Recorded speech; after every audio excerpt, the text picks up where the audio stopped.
He said that he was led by God to Jackson State University. Okay. He was going to even the playing field between these HBCUs. The entire time when he got there, there were a lot of people who were extremely happy for him to be there. But there were just as many people who were like, for real? Prime time. You really coming here? Prime time. You really going to come here? Time. I listened to him. Man, hold up, prime time. So he just signed with Colorado. And that is not an HBCU. And after 2.5 years, he's out. Maybe God packed his bags. All right, y'all. Welcome to another episode of Docs Outside the Box. I am your host, Dr. Nii. I am joined by... I'm Dr. Renée, and I'm here to say... Finish it. Okay. I'm Dr. Renée, and I'm here to say, about to drop the mic on this potty. To my right, I got good old Dr. Nii. He's a trauma surgeon, and they call him hubby. That's actually not bad. That's pretty good. Got 2 little kids, they 5 and 3. They upstairs, I hope they fast asleep. If you don't like how I flow, then kick rocks, cause this is called Docs Outside the Box. Hey, you didn't do that like that at the end. Did you see that King Batch and what's that lady's name? She used to be Ben Affleck's wife. I forgot her name. Jennifer Garner? Yeah, they did a little thing where they ended up and she was like, and I was like, yeah, you look as tacky as I do. When she looked real tacky. She looked real tacky. Tacky. So you ready to get into this one? I'm ready to get into this. This is gonna be some feelings in this one. There's gonna be some experiences that we're gonna talk about, and this is definitely straight out of pop culture. On this episode, we talking about someone who I admired as a kid for a long time, and I still do to this day. Somebody who's a unique figure, but also at the same time combine it with an experience that not many people have, but also an experience that, you know, to this day stays with me, which is I trained and did my residency at Morehouse School of Medicine in Atlanta, Georgia. HBCU. An HBCU, historically black college and university. This medical school, Morehouse, started in the mid to late 70s and actually did not have general surgery residency until like 93. Oh, really? I didn't know that. A fairly new program when I started in 2006, right? Only 13 years old, really. I did not know that. Yep. And so my experience is very unique.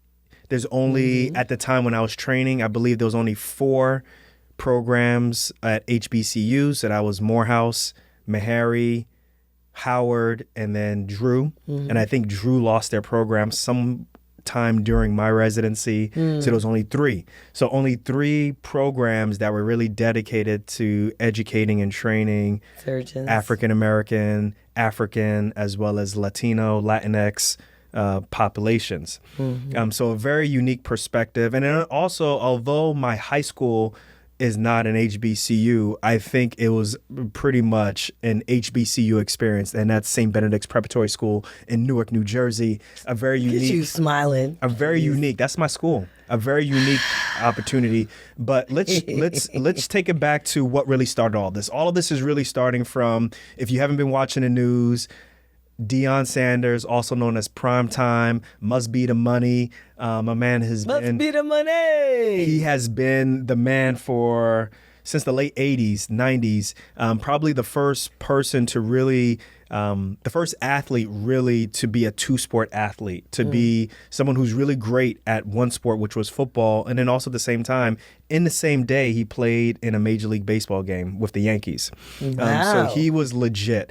And really, as well as he did on the field, he did just as well off the field with his personality. He had a music career. I mean, he was amazing.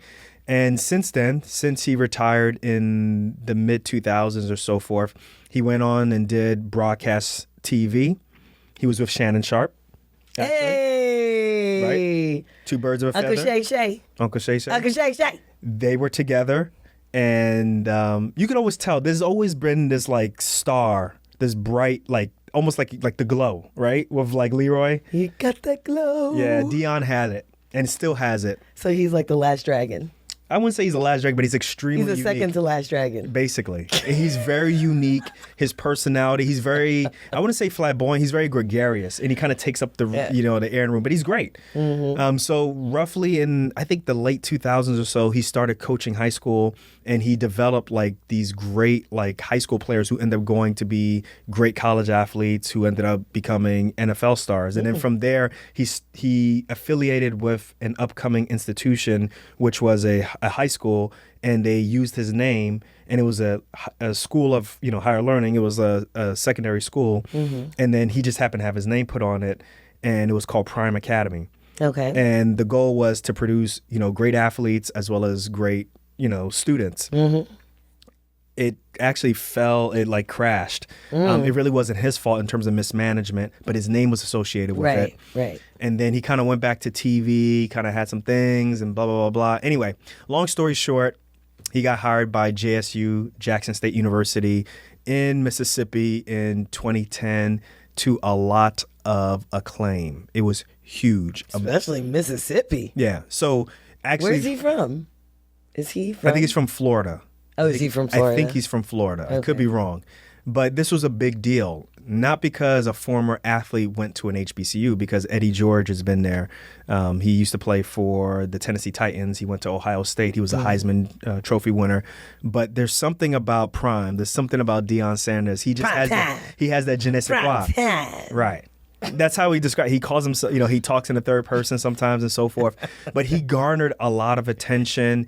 He immediately was able to bring in like recruits that Jackson State has not been able to get. So just so people know, HBCUs up until, quote unquote integration into the professional sports, specifically I'm talking about football, the primary place where a lot of NFL teams were getting their players from was from HBCUs, most notably Grambling State. And then as integration took over, then, basically, PWI started realizing that the only way they could be competitive is to, be poaching from where a lot of these HBCUs were getting their student athletes from. Right.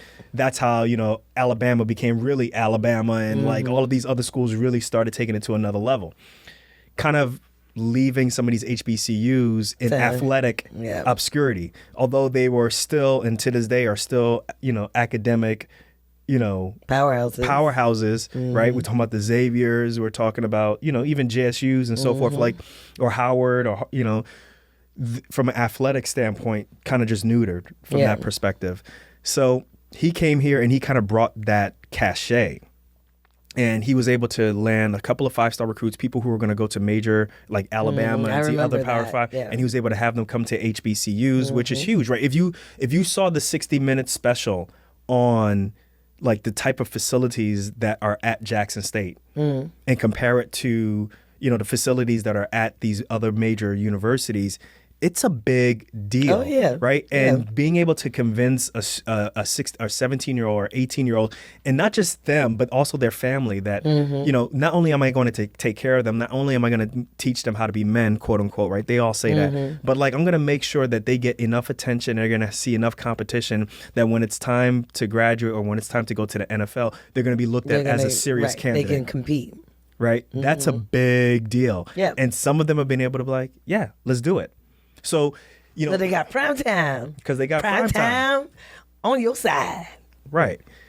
So he also, when he did his introductory conference or his introductory discussion, he said that he was led by God to Jackson State University. Okay. He was led by God to Jackson State University. Okay. And he was going to just take things to another level. He was going to even the playing field between these HBCUs and they call them the Power 5 conferences. These are like the major conferences that have like all of these different schools, and they get all the money, they get all the TV time, they get all the advertising, all the sponsorship, all the NIL money, all of those different things. He wanted to bring the HBCU conferences, particularly the SWAC, right, to that level, which is very difficult. What's SWAC? Okay. That's the conference, Southwest Athletic Conference, I think. Okay. I think he wanted to get that to that level.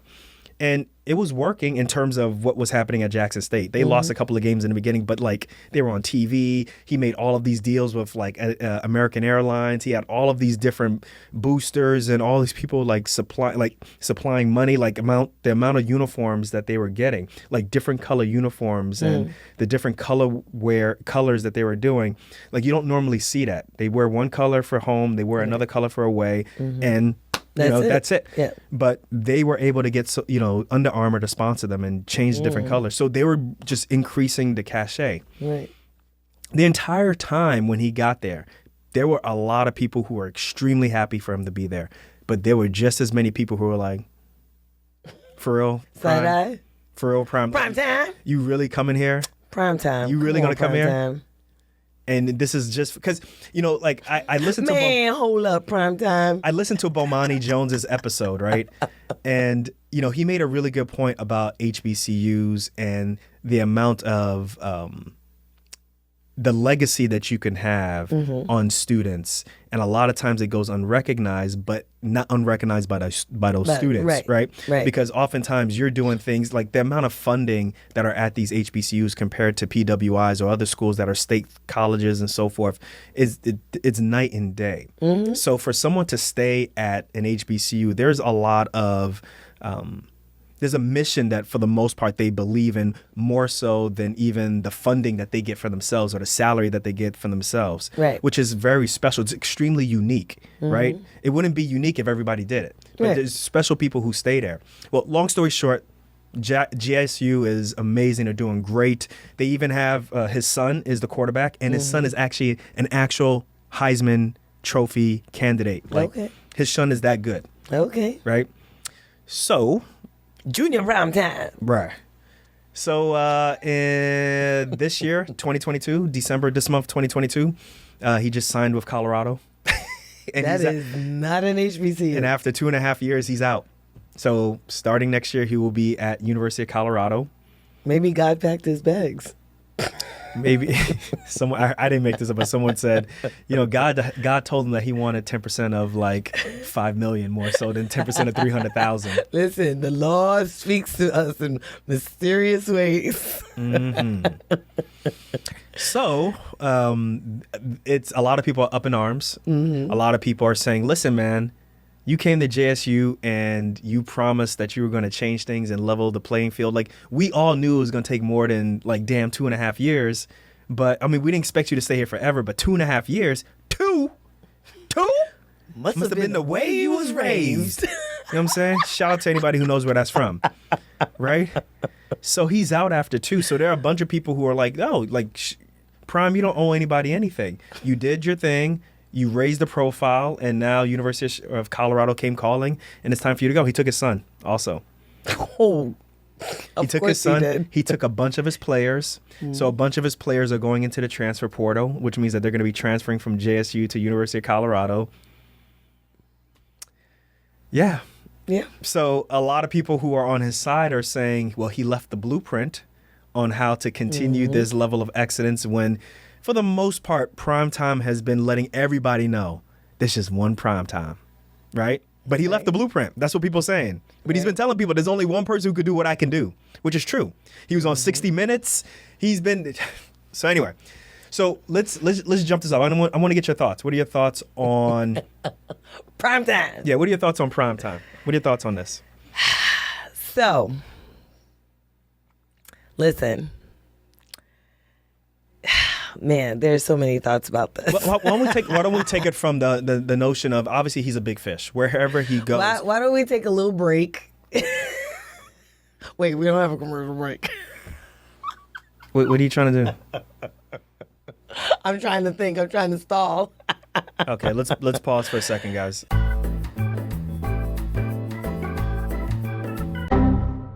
But how about this? I'll take the first steps. Okay. So the way how I want to look at it is actually from the notion of big fish, small pond, right? Because I think a lot of this, you know me already. I like to talk about topics that I think kind of correlate into our world, right? So I think that there's going to be a lot of you all who are listening who are going to be training at major institutions, wherever it may be. and you may have the opportunity to either stay at your academic institution and kind of work as an academic, whatever it may be, cardiologist, pediatric person, trauma surgeon, OB, or you may go into the community, which the majority of physicians are in community programs. And it may be in a large city, or it may be in a rural suburban area where you have all these great credentials, but you're at a small time hospital. And I think a lot of people are like that. We decided to go small time, and there's some benefits to that. And obviously there's some things that you're just going to have to get used to. There's that notion of you can't fight City Hall, right? So if you ain't got although you may have trained on some of the greatest equipment, but if you can't take that with you to small town USA, you ain't prime time. You ain't prime time, right? So, I'll before I jump into my experience at a HBCU, I do think that it's really important that I also say that, Shannon Sharpe, he did something that I really wasn't a big fan of. But he spoke his truth, and he said that him and Prime are really good friends. They talk all the time. And he said that he put out a tweet that said that he was Prop 48, which means that his grades weren't good enough, or his SAT scores weren't good enough to get into like the schools that he wanted to go to. So he wanted to go to UGA. He grew up in Georgia. Okay. So he wanted to go to UGA, or he wanted to go to Florida. He wanted to go to FSU, Florida State University. His grades or his SATs weren't good enough. So as a result, Savannah State came looking down his way, and they offered him the opportunity to not only enroll in the school, but also to play in Division I sports. Right.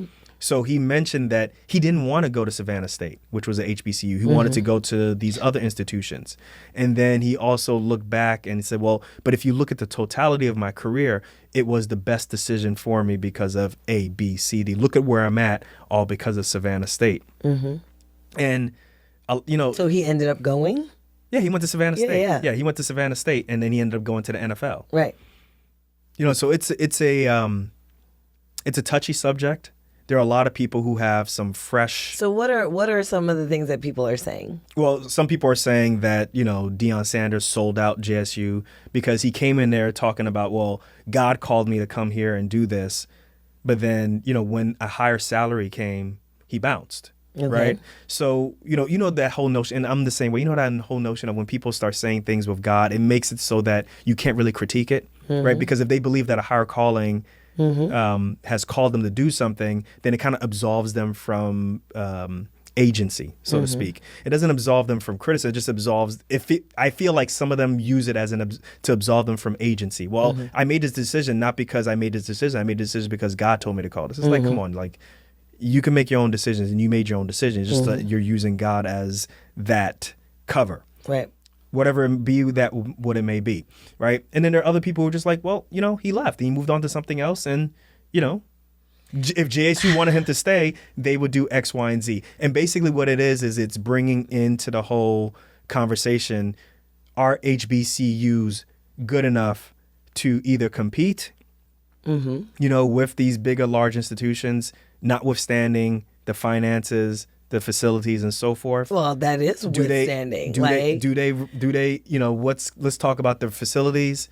And I think that the other conversation also is let's say you got a whole bunch of other people who were similar to Prime's orbit, so to speak, right? Should HBCUs be trying to be like Power 5 conferences, or should maybe they be trying to be like the Ivy Leagues?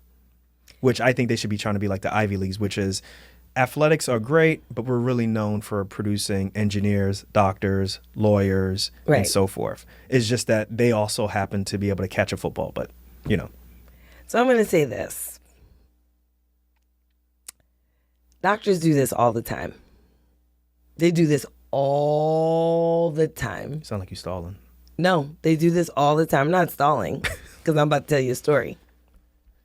But you see this in programs all the time. Okay. Right? Get to the point. So when I was a resident, right, you guys may remember that I've talked about on the podcast that I wanted to leave my residency program after my first year. Right? I wanted to leave my residency program. And the chair of my department actually convinced me to stay. Yeah, you were getting bullied, man. And he said, do you know why you're here? And I was like, no. He's like, you're here because I wanted you here. And he was he's a man that I very much respected, still do. And I was like, okay, you know what? If he wants me to stay, I will stay. He's the chairperson, right? He's the chairperson of the department. Very renowned, especially in the MFM realms. Very well known, very well renowned. Lots of papers. People very much respect him. So I decided to stay. Not a few weeks later did I find out that he was actually leaving the institution. And not only did he leave the institution, but he took the entire MFM department with him. So actually, this is extremely apropos. Oh, yeah, this is the same thing, right? And this is not the first time that I've heard this happening, right? That you have a leader of a program who comes in whenever someone comes into an opportunity, something that they perceive as an opportunity for them. For whatever reason, they might see it as an opportunity for them. Maybe it's an opportunity for them because it's a stepping stone to something else. Maybe it's an opportunity for them because they've never held this type of position before and they just want to hold that position. Maybe it's money. Maybe it's, they want to do something really great and be known for that thing at that place, right? Whatever the reason is, people, when they come into a position for the first time, they don't come in telling you that they would consider leaving for X, Y, and Z reasons, right? Because actually nobody even asks them that. Nobody asks you on an interview, so what would make you leave here, right? Because I'm sure nobody has primetime Deion Sanders. So you at Jackson State, we don't really got much resources, and there's plenty of other places that I'm sure would actually pay you more money.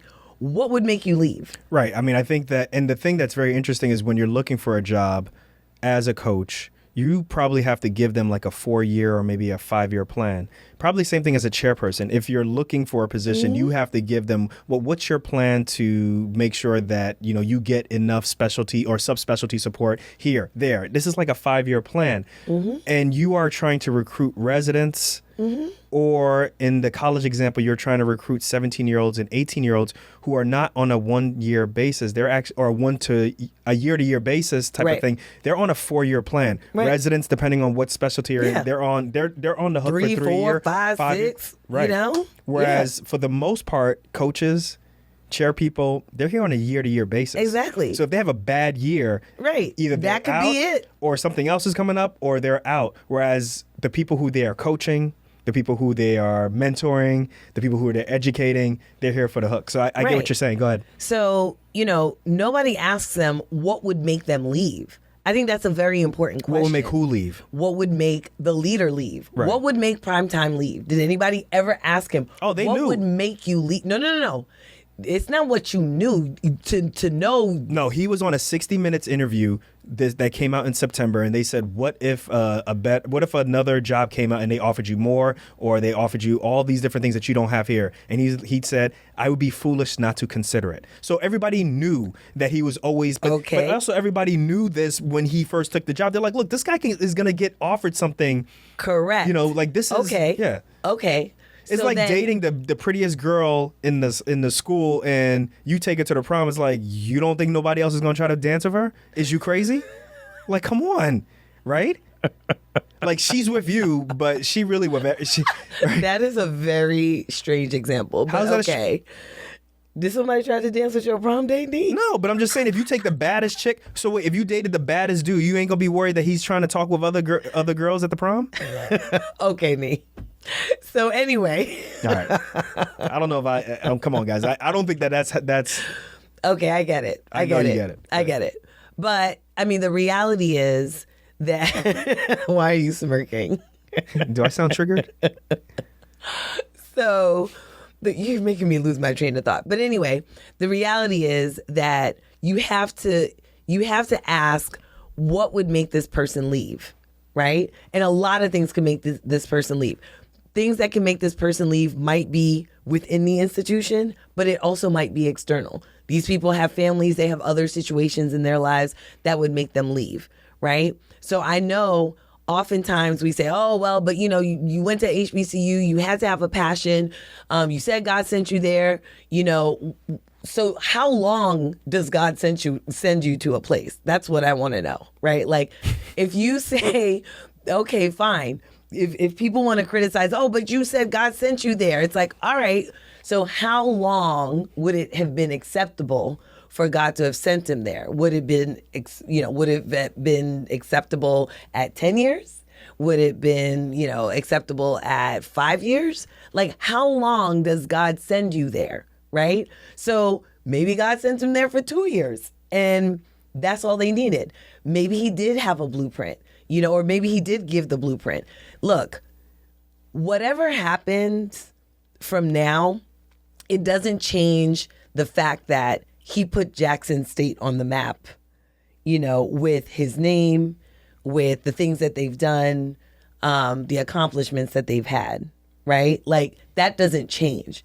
So the question is, knowing that he has done all of this, and I don't know the answer to this, and I don't know if you know the answer to this, what has the institution done to be able to garner more support, not just for Deion Sanders, because at the end of the day, this ain't really about Deion Sanders.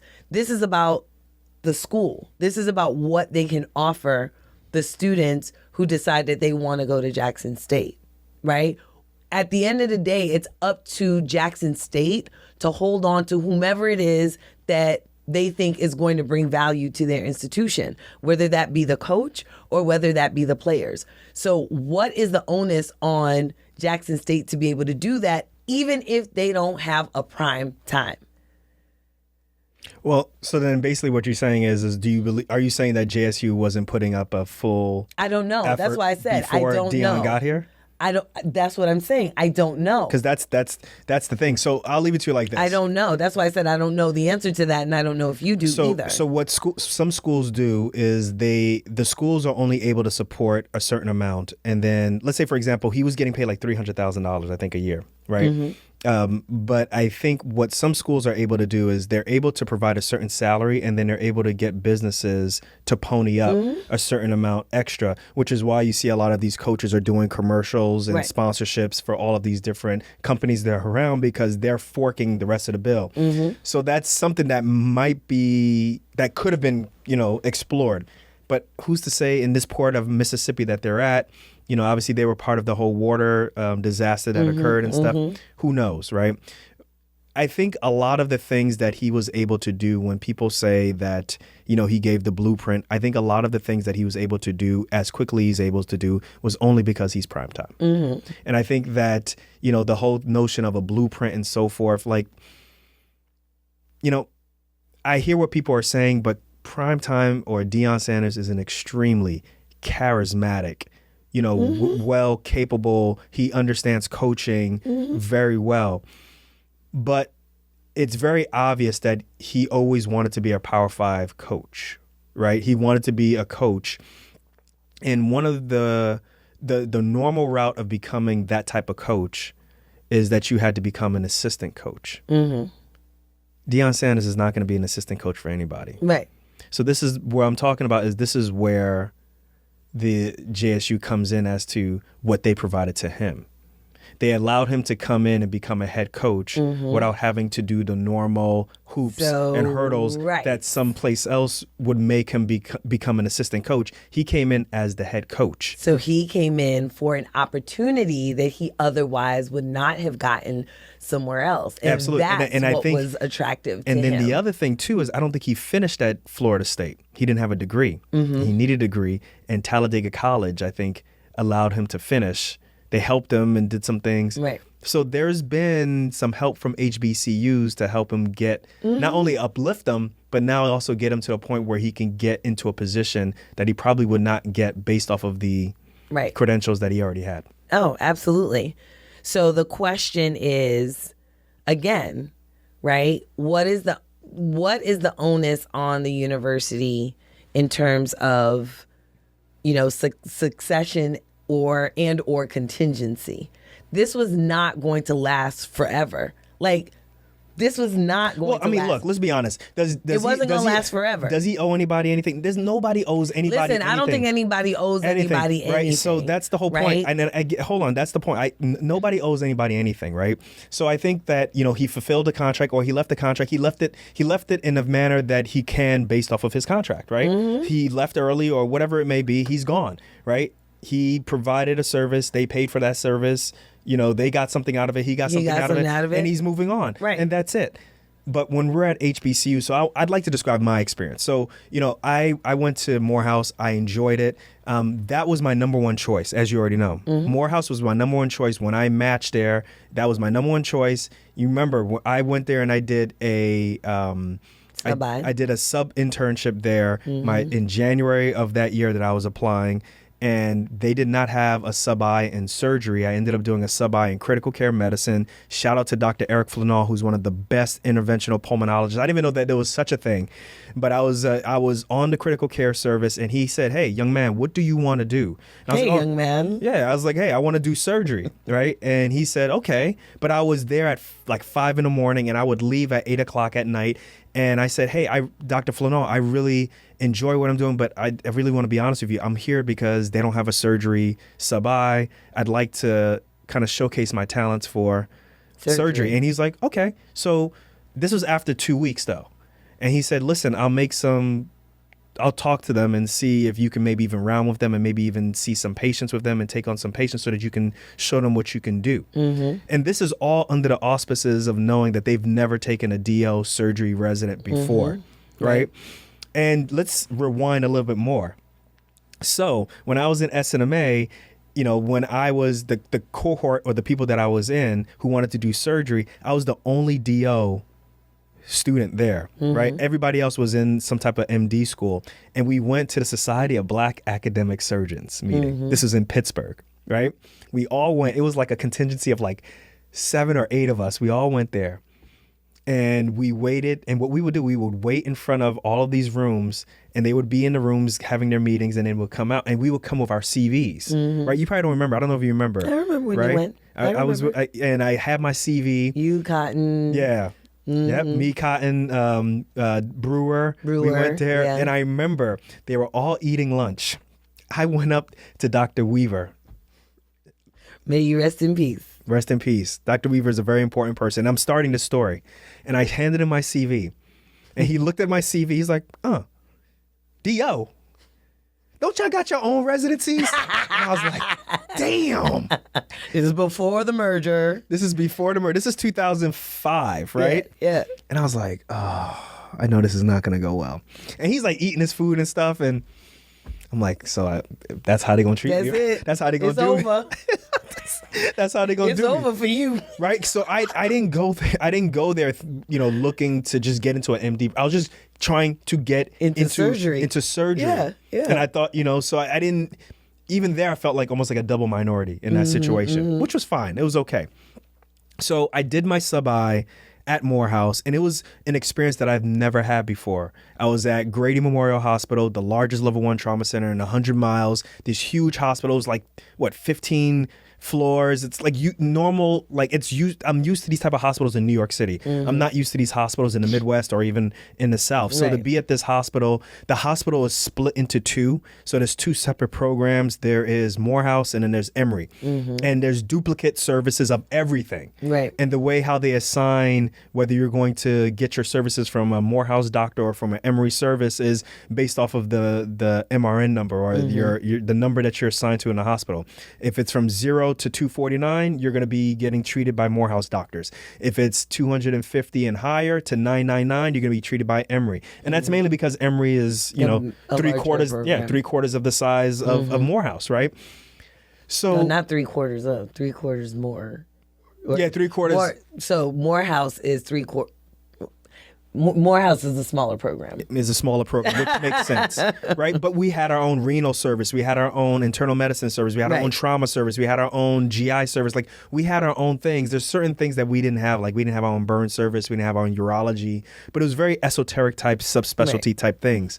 But they did everything on their own. So it was a very interesting experience to be, around, African American, Caribbean, Latinx doctors, who are Native American doctors who are taking care of patients who, look like them. It's very different, right? Doing research on blood pressure medications and all of these cardiovascular things with people of color in mind. It was a very interesting experience, but it was something that I became really intoxicated with. Almost like, wow, like there's something to this that I really, really enjoy. Plus, I was a trauma junkie, and one of the legends of trauma was at that hospital on the Emory side, but I still wanted to be in Morehouse. Right. So I did my interview there. I got an interview because I did that sub-I, and I had a good feeling about it. I was like, oh no, it kind of went well, even though I knew that Dr. Weaver was like, don't check out your own residencies? Right? I think I met him very briefly, but I always was kind of like, since he said that comment, I was kind of like, I don't think he liked me. Right.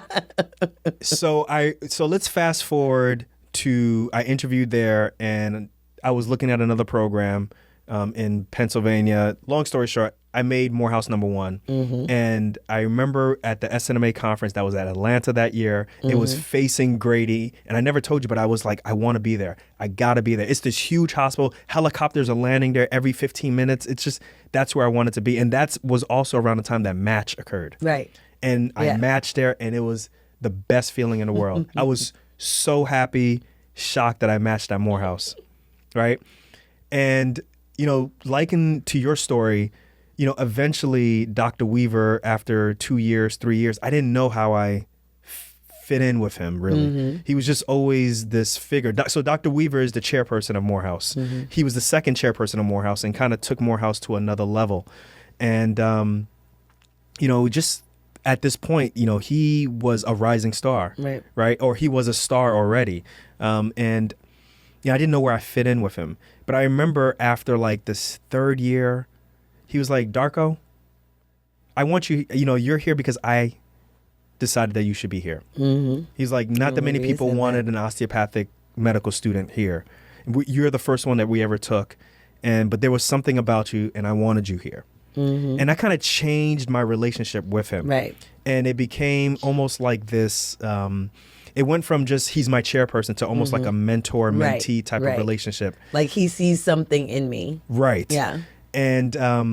But you could see with Dr. Weaver, like he was being asked to go to so many different conferences, and he would go to these like the Southeastern Conference and all these different things, and all of these people from Duke and all of these great programs are mentioning Dr. Weaver. Like, Dr. Weaver got it like that? Yeah, man. Dr. Weaver the man. Prime time. He the man. Surgical prime time. But he's here at Morehouse, right? Right. Which everybody knows Morehouse doesn't pay as well as other places. Morehouse doesn't have the resources as well as everybody. But there was this like, I remember when he started, the first meeting that I had as an intern was at his house. And the first thing he said was, guys, there's God and then there's me, right? And I was like, what? I was like, who says that, right? Had Dr. Weaver say that. Right, but he was joking, but he was kind of like, I'm the one who's going to determine if you're going to move on into your first year, second year. Right. You can pray all you want. But that's me. But the second thing that he said is that you guys are going to learn to say hi to everybody in the hospital, whether they are your colleagues, whether it's us, or they're the housekeeping. And the reason that resonated with me is because my mother's a nursing assistant, right? She's not a nurse, right? She's not a CRNA. That is a CRNA, right? No. CRNA is nurse anesthetist. My mother's a nursing assistant. Yeah, CNA. And my mother would tell me a lot of stories of either her being mistreated or people just being rude. Ignoring. And it is not a very glorious job, but yet she shows up. My mother would iron her scrubs. I would iron her scrubs for her. My mother would make sure her scrubs were to the T. Like, she took her job so seriously. She did everything to make sure that, Josephine Darko showed up and put me and my sisters through school, right, with my dad and stuff. So when he said that, it was just like, I like this. You can't look down on nobody. You don't look down on anybody and stuff. So, like, I always had a big time respect for him. But I also always felt like there was a mission that he was here. He's one of the first students to integrate Tennessee's high schools, public high schools, and he would tell us that story. So he was just somebody who I always felt like he's a rising star, or he's a star, and he's here because of the mission. Right. Never left when I was there. And, I could definitely say if he left, I would have been disappointed. Right. Right. And I definitely, as someone who did who did rotations with Emory, because we had to do rotations with them for neurosurgery and for urology and some other esoteric subspecialties that we just didn't have. There's this feeling of, oh, wow, this is what it's like on the other side. Mm-hmm. But there was always this feeling of I'm coming home, and all of the attendings who are here because they want to be here. Right. From Dr. Jones to Dr. Matthews to Dr. Danner to Dr. Wilson to Dr. Okoli to Dr. Bumpers, right? To Dr. Nuruddin. Like, all of these people are here, because they really want to be here. Because they really want to be here, despite, some of the facility issues that we may have, or maybe salary may be different. There's the bigger mission that's there.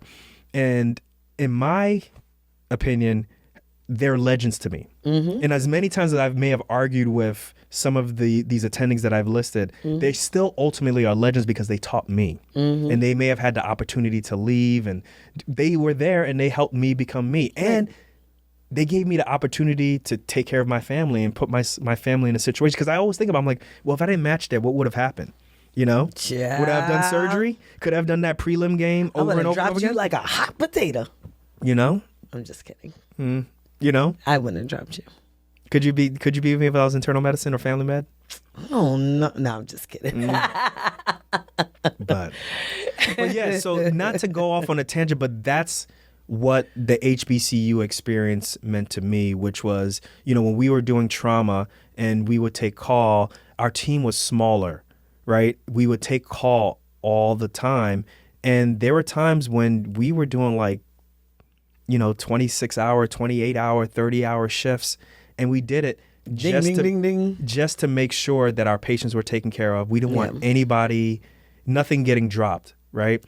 So I learned, although, it's not like other programs, there's a certain pride that we have with patient care. And it was amazing, and I love it. And I wish more people had that experience of going to a Morehouse or training. I can imagine the same thing as training at Howard or training at Meharry. It's something that is extremely unique, and it's something that I'm very grateful for. It has come with me everywhere I've gone, right? It's part of the reason why I tend to be at rural or communities because there's this sense of helping people who need the most help. And I like that. So that's my experience at a HBCU. I feel like there's a bigger mission and so forth. So basically what I'm saying is yes, he doesn't owe anybody anything. Wherever Deion Sanders goes, there's going to be bright lights wherever he goes. And obviously, ultimately, I think the ultimate step for him is going to be he's going to be an NFL coach. It's coming. It's coming. But I do have to say that, man, he got out before things got hard, and I think he could have seen that, because the biggest thing was he had some either NFL caliber or Power 5 caliber coaches on his staff. And the question would have been, would he be able to keep them? Because they probably would have gotten poached to other programs, which would have meant that he probably would have had some losing seasons. Would he be able to put up with that? Right? Maybe he calculated that in his decision. Would he be able to deal with that losing or the losses? Would he be able to deal with that? And I guess to me, it's kind of like, yeah, that stuff would be worth it to go through that if it meant that you got to affect like a 5-year cycle or maybe even a 10-year cycle of these student athletes. Right. Even through all the losses and all those different things. And basically what I'm saying is, it's not for everybody. It's not for everybody. So when he left after 2 years, it's just like, I get that you came in and it was great, but it's like, but you didn't even come through any adversity, Right. But, the reality is that he was probably resume building. Of course he was. Right? So a lot of us resume build. Right? And some people will say that, well, but, he resume builds on the back of an HBCU.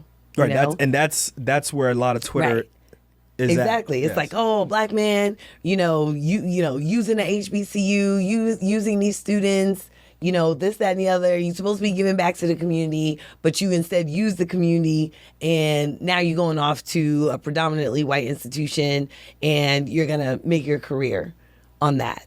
But that happens in medicine also.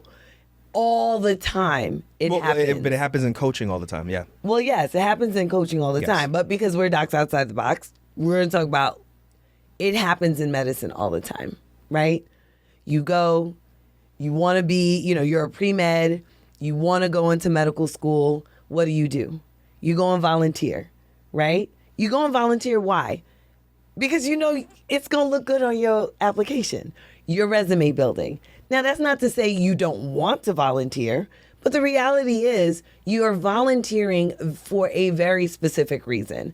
I get pre-meds that ask me all the time, well, I want to volunteer and because I got to put it on my application, and I want to volunteer at a hospital because I have to put it on my application, X, Y, and Z. And I'm like, well, you could volunteer, anywhere you want. Like you could, do a soup kitchen. You could do anything. You could volunteer anywhere. But they want to volunteer at a hospital specifically because they are resume building. They are putting it on their applications. We do this all the time in medicine, and I think there's something to be said, about not necessarily, how can I put this? There's something to be said about not necessarily having a bad motive or, your motive being bad just because you are resume building, right? If a pre-med wants to volunteer at the hospital, their motive isn't bad, right? They want a resume build, but they want to combine their efforts. I want to volunteer, but I also want this to count towards something. Right. So the combination of that effort allows me to do that. If I weren't a pre-med, maybe I would still volunteer, but I just wouldn't be so hospital specific. Sure. So in this case, for Deion Sanders, he's resume building. He resume built in a place that would give him an opportunity to be a head coach. And, he did that. And finally, another opportunity came and he took it.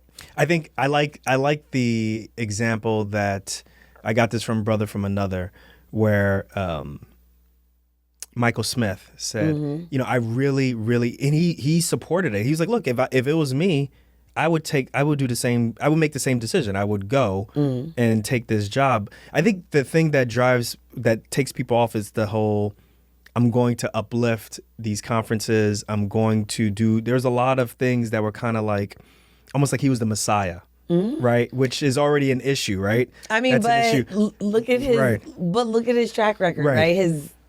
His pomp and circumstance before this was ever a thing. Right, he's Deion Sanders, right? And Michael Smith said, well, now that he's done this and he's going to University of Colorado, he's no longer he's just a regular coach now to him, right? Because it's no longer, he's a coach with a mission. Right. He's a coach who is resume building. Yeah. And obviously this University of Colorado. He's in the structure now. He's in the matrix now. This University of Colorado thing is obviously a stint. And then he will make it to another program or the NFL and then go from there. He's resume building. Right. But there was just something about him that was just like, oh, wow. Like, you're going to go to Jackson State. We've never seen this before. And then you said a God had called you and you're going to stay here and It was the perfect storm. Yeah. And I think that's the part where I think people are a little bit disappointed. Yeah. And I think ultimately, like what we're saying, like you can't blame the guy for wanting to leave. But also at the same time, you also can't blame someone for not wanting to put up with certain things that a lot of people who are at these HBCUs, it's not for everybody. Right. It really is not. And that's why I tell these people, you did a fellowship with the Satcher Fellowship with Morehouse, right? And then you also did a clinic. I came back and worked. Right. And it's Grady is a very special place. It's a very special place. It really is. It's for me. I love it. It really is. I love it. It's great. I enjoyed my time there. Both. She say she didn't like it though, right? That's not true. I said I enjoyed my time there, both as an OBGYN, as well as a faculty member. It's definitely a special place. You have to be very mission oriented. There are things that you have to want, so that it propels you to stay there. But again, circumstances being what they are, like you can't necessarily come down on people because they leave. People leave for all kinds of different reasons. And it's not necessarily institution specific, but they leave for all types of different reasons.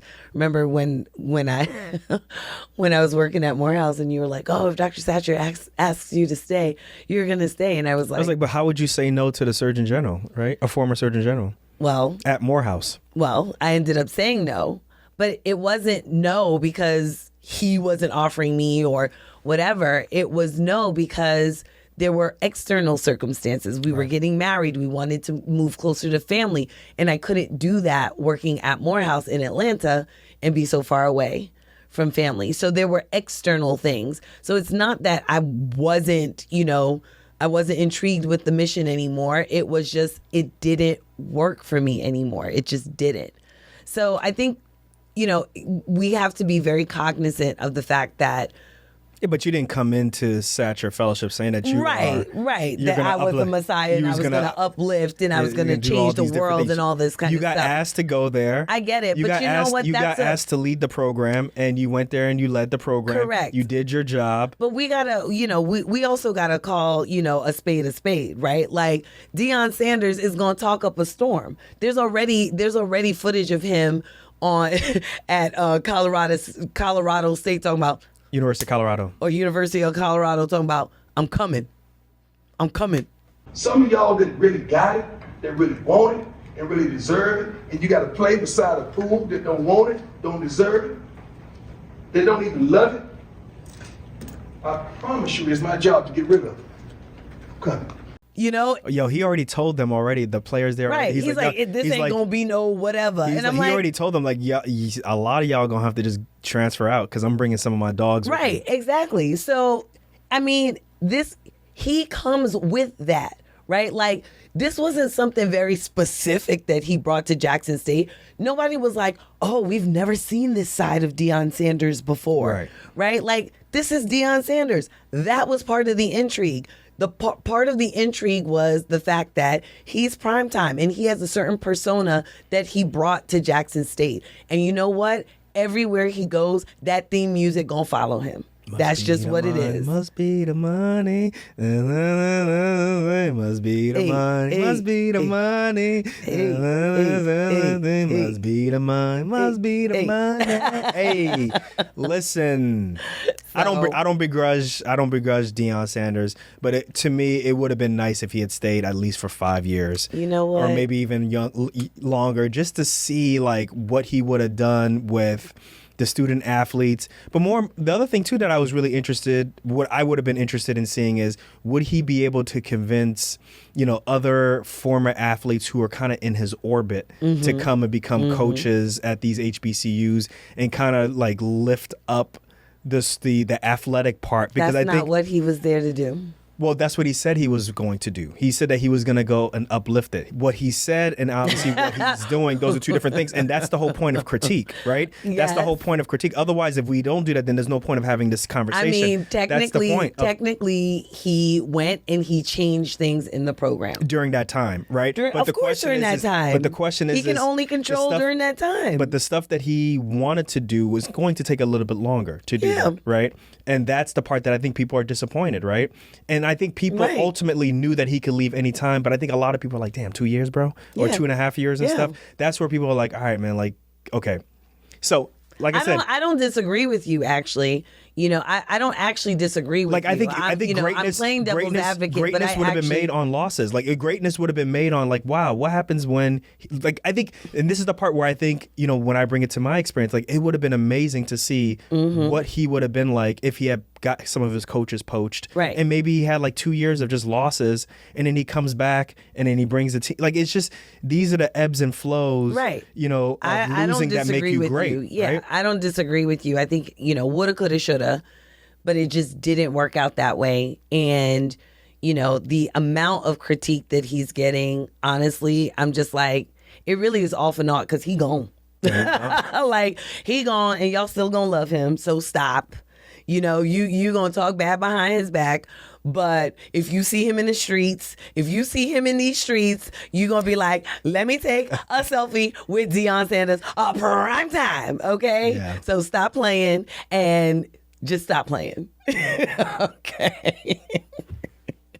Yeah. Y'all ain't canceling Deion Sanders no time soon. Oh, So the stop. whole cancel thing, we already know that's. Yeah, I don't think that's exactly. That's not a so thing. my thing is, this is a move. Nobody's like, trying to cancel him, though. No, he's not going to get canceled. People could critique all they want. Well, they but should this be able to. People can of course critique if they want. That's what Of I'm course, saying. yeah. People want to critique all they want. They can critique all they want. But at the end of the day, he did what he was going to do. What would you have done?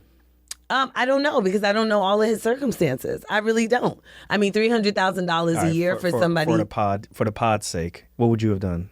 I mean, if I Stop really trying to be like no. good. So well, but you know me, I'm not really motivated by money, right? Like that's really not my thing. I think they said 19 times his salary. I understand that, but for me, but you know me, right? Like we have these kind of conversations all the time. You always ask me, what if it was this much? What if it was this much? And I'm like, but if That was a number that I gave you. You're like, get out of here, no, please. There was.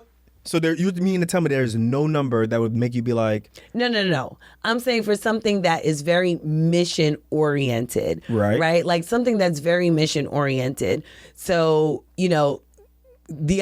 so if I said yes, okay, then what I might do actually is leave and then come back.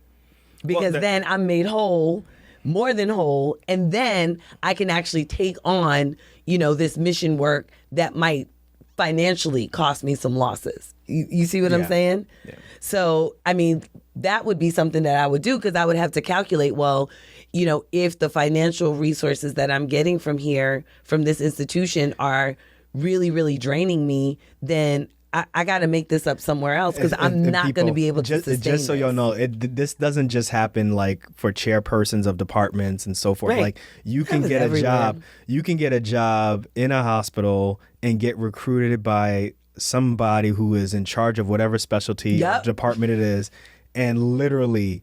Like They come here. Within Come 6 here. months, you get there, they are out. That right? happened to you the other day, didn't Yeah, and whatever charisma that they have, or whatever thing that je ne sais quoi that they have, Yep. they want you to come.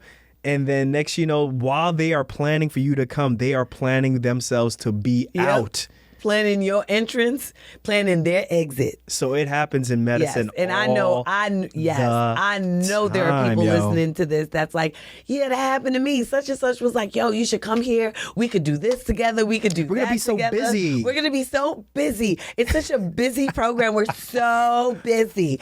Oh my God, we're so busy. I'm like, shoot, when y'all tell me y'all that busy, I run. I'm sorry. I don't want to be that busy. Who want to be that busy? We're so busy. You should come here. You and me. We're going to do this. We're going to do that. We're going to do all these procedures together. And next, 6 months later, they like, I'm out. How many of y'all that happened to? It's not even 6 months, like 3 months. So it's like you had to give them They 6 already months put their notice. notice. You had to give them 6 months notice. And how's it in 3 months you out?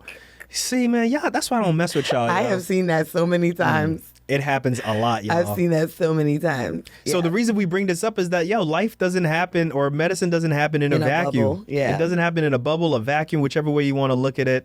But this is a conversation that we wanted to have on Docs Outside the Box, because I think that is so many parallels from, my pride of, being trained at a HBCU residency and understanding, not only am I from a procedural and from a surgical standpoint, like I'm competent and I'm excellent at what I do. Break them hands. Or I feel like I am. But also at the same time, there's the mission. I bought into the mission and I really, really enjoy it. And it's been great. And not everybody gets a chance to experience it. But if you ever did, it's dope, Yeah. So I'd listen, go back guys. to an HBCU. So basically what I want to say is shout out to Deion Sanders as well as shout out to Jackson State. Yeah. Hopefully they can both be successful. Hopefully Jackson State can, use this time to find a successor that is going to be as passionate, at least, as Deion Sanders was or said he was.